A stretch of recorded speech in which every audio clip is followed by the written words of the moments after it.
Ganito yung dapat na gagawin natin pag mayroong mga lindol, no? Kasi naging uso na yung mga lindol sa Pilipinas. So, ito yung pinakamagandang response pag may mga lindol. Dapat chill ka lang talaga.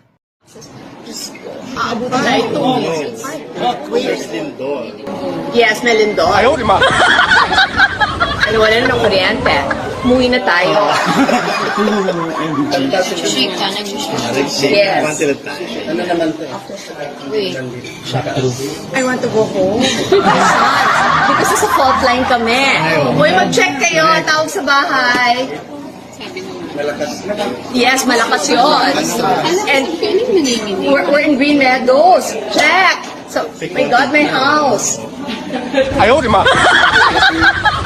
Check si Bim at si Kuya. Nagsishake Ano, ano? Nahihilo siya. Yes. Na-vertigo ako. Ikaw din? Ayaw, lima!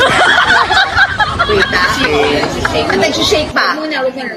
Shake ka. May lindol na. It's the end of the world na I'm telling you. Buti na lang binili ko lahat ng Chanel na gusto ko. At least experience ko siya. Oh. Wiset, ang laki pa ng tax na binayaran ko. Parang innovation lang. Oo. Wala.